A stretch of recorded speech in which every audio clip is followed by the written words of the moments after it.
భద్రాచలంలో సీతారాముల కళ్యాణం వైభవంగా జరిగింది. సీఎం రేవంత్ రెడ్డి రాష్ట్ర ప్రభుత్వం తరపున స్వామివారికి పట్టు వస్త్రాలు, ముత్యాల తలంబ్రాలు సమర్పించారు.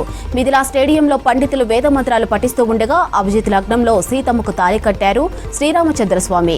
రాములవారి కళ్యాణంలో డిప్యూటీ సీఎం భట్టి విక్రమార్క, మంత్రులు కొండా సురేఖ, పొంగిలేటి శ్రీనివాసరెడ్డి, తుమ్మల నాగేశ్వరరావు, సీఎస్ శాంతికుమారి పాల్గొన్నారు. ఇవాళ భద్రాచలంలో శ్రీరాముల వారి మహాపట్టాభిషేకం జరగనుంది. ఈ కార్యక్రమానికి గవర్నర్ జిష్ణుదేవ్ వర్మ హాజరు కానున్నారు. గవర్నర్ రాకతో పోలీసులు భారీ బందోబస్తు ఏర్పాటు చేశారు. భద్రాద్రి కొత్తగూడెం జిల్లా బూర్గంపాడు మండలంలో పర్యటించిన సీఎం రేవంత్ సారపాకలో సన్నబియ్యం లబ్ధిదారుడి ఇంటికి వెళ్లారు. సన్నబియ్యం లబ్ధిదారు శ్రీనివాసరావు ఫ్యామిలీతో కలిసి భోజనం చేశారు. సీఎం అతిథిగా రావడంపై లబ్ధిదారుడు శ్రీనివాసరావు ఫ్యామిలీ ఆనందం వ్యక్తం చేసింది. సీఎం రేవంత్ తో కలిసి డిప్యూటీ సీఎం భట్టి విక్రమార్క, మంత్రులు పొంగిలేటి భోజనం చేశారు. ఉగాది నుంచి రాష్ట్రంలో రేషన్ లబ్ధిదారులకు సన్నబియ్యం అందిస్తుంది రేవంత్ సర్కార్. కృష్ణా గోదావరి జలాలపై విచారణకు బ్రిజేష్ కుమార్ ట్రిబ్యునల్ ఎదుట స్వయంగా తానే హాజరవుతానన్నారు ఇరిగేషన్ మినిస్టర్ ఉత్తమ్ కుమార్ రెడ్డి.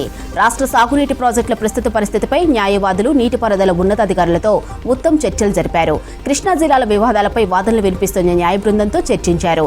ఈ నెల 15, 16, 17వ తేదీల్లో జరగనున్న విచారణ అంశాలపై ఆరా తీశారు. వాదనలు వినిపిస్తున్న న్యాయ బృందానికి పూర్తిగా సహకారం అందిస్తామన్నారు. ఏకపక్ష నీటి కేటాయింపులపై తెలంగాణ ప్రజలు నష్టపోయారని అన్నారు ఉత్తమ్. సన్నబియ్యం కేంద్రమే ఇస్తుందన్న బండి సంజయ్ వ్యాఖ్యలను తీవ్రంగా ఖండించారు పీసీసీ చీఫ్ మహేష్ కుమార్ గౌడ్. దేశం మొత్తం సన్నబియ్యం ఎందుకు ఇవ్వట్లేదని ప్రశ్నించారు. సంజయ్లో రోజురోజుకు అభద్రతా భావం పెరుగుతుందని ఆరోపించారు. రాష్ట్రంలో ఆలయాల అభివృద్ధికి సీఎం రేవంత్ రెడ్డి ఆధ్వర్యంలో ప్రత్యేక నిధులు కేటాయిస్తున్నామన్నారు. నిజామాబాద్లో పర్యటించిన మహేష్ శ్రీరామనవమి వేడుకల్లో పాల్గొన్నారు. ఉదయం 9:15 నలుగురు ఎమ్మెల్సీలుగా ప్రమాణం చేయనున్నారు. శాసనమండలిలో నలుగురు ఎమ్మెల్సీలతో గుత్తా సుఖేందర్ రెడ్డి ప్రమాణం చేయించనున్నారు. కాంగ్రెస్ నుంచి ఎన్నికైన విజయశాంతి, అద్దంకి దయాకర్, శంకర నాయక్తో పాటు సిపిఐ నుంచి ఎన్నికైన నెల్లికంటి సత్యం ప్రమాణం చేయనున్నారు. సీఎం రేవంత్ రెడ్డికి లేఖ రాశారు కేంద్ర మంత్రి కిషన్ రెడ్డి. కేంద్ర ప్రభుత్వం తెలంగాణ రాష్ట్రంలో నిర్మిస్తున్న వివిధ జాతీయ రహదారులకు అవసరమైన భూసేకరణ ప్రక్రియను వెంటనే పూర్తి చేసి రహదారుల నిర్మాణానికి సహకరించాలని కోరారు. ప్రస్తుతం నిర్మిస్తున్న జాతీయ రహదారులకు అవసరమైన భూమిని సకాలంలో సేకరించి ఇస్తే రహదారి ప్రాజెక్టులు నిర్దేశించిన సమయంలో పూర్తి చేసేందుకు కేంద్రానికి వీలుగా ఉంటుందని తెలిపారు కిషన్ రెడ్డి. సీఎం రేవంత్ రెడ్డి రబ్బర్ స్టాంపులా మారారని విమర్శించారు కేంద్ర మంత్రి బండి సంజయ్. పాలనపై సీఎంకు పట్టు లేకుండా పోయిందన్నారు. ఎన్నికల్లో కాంగ్రెస్ ఇచ్చిన 6 గ్యారంటీలకు దిక్కు లేకుండా పోయిందన్నారు. బీజేపీ ఆవిర్భావ దినోత్సవం సందర్భంగా కరీంనగర్ జిల్లా కార్యాలయంలో పార్టీ జెండాను ఆవిష్కరించారు. 45 ఏళ్లుగా బీజేపీ ఎన్నో బుడిదొడుకులు, అవమానాలు అధిగమించిందన్నారు సంజయ్. కంచగచ్చిబౌలి భూములను కాపాడేందుకు తమ పోరాటం కొనసాగుతూనే ఉంటుందన్నారు బీఆర్ఎస్ వర్కింగ్ ప్రెసిడెంట్ కేటీఆర్. భవిష్యత్ తరాల కోసం హెచ్సీయూ విద్యార్థులు చేసిన పోరాటంపై కాంగ్రెస్ ప్రభుత్వం బెదిరింపులకు దిగుతోందని ఆగ్రహం వ్యక్తం చేశారు. విద్యార్థులు, ప్రజలు, పర్యావరణవేత్తలకు బహిరంగ లేఖ రాశారు కేటీఆర్. హైదరాబాద్ సెంట్రల్ యూనివర్సిటీ విద్యార్థులు 400 ఎకరాల కంచగచ్చిబౌలి అడవిని కాపాడాలనే లక్ష్యాలతో చేపట్టిన ఆందోళన అద్భుతమని, పర్యావరణం కోసం విద్యార్థులు చేస్తున్న పోరాటానికి కలిసి వచ్చిన ప్రతి ఒక్కరికి ధన్యవాదాలు తెలిపారు కేటీఆర్. కాళేశ్వరం ప్రాజెక్టును కాంగ్రెస్ ప్రభుత్వం చిన్నచూపు చూస్తుందని విమర్శించారు మాజీ మంత్రి హరీష్ రావు. ప్రాజెక్టులలో నీళ్లు ఉన్నా ఉద్దేశపూర్వకంగానే నీటిని విడుదల చేయలేదన్నారు. సిద్దిపేట జిల్లా చిన్నకోడూరు మండలం చౌడారం దగ్గర బిక్కబండకు వెళ్లే కాలువకు నీటిని విడుదల చేశారు. రైతులపై ప్రేమతో పనిచేయవలసిన ప్రభుత్వం పగతో పనిచేస్తుందన్నారు. కాంగ్రెస్ ప్రభుత్వం వచ్చాక కాలువల భూసేకరణ కోసం ₹1 కూడా విడుదల చేయలేదన్నారు.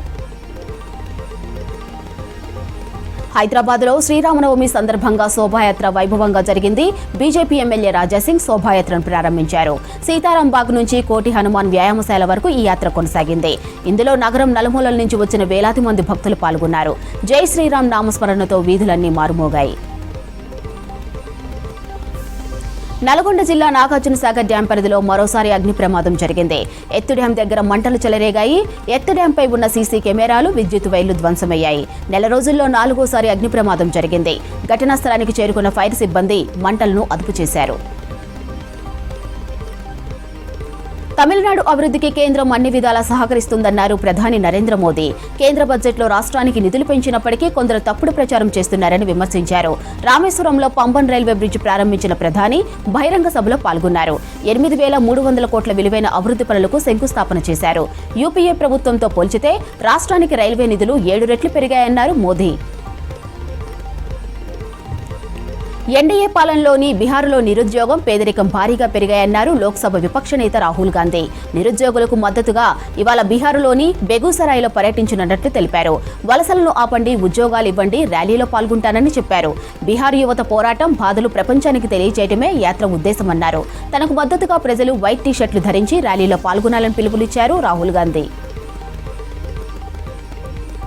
గుజరాత్ వేదికగా భారత జాతీయ కాంగ్రెస్ మహాసభలకు సర్వం సిద్ధమైందన్నారు కాంగ్రెస్ సీనియర్ నేత జైరాం రమేష్. అహ్మదాబాద్ వేదికగా ఏప్రిల్ 8, 9 తేదీల్లో ఏఐసీసీ చీఫ్ మల్లికార్జున ఖర్గే అధ్యక్షతన సమావేశాలు జరుగుతాయన్నారు.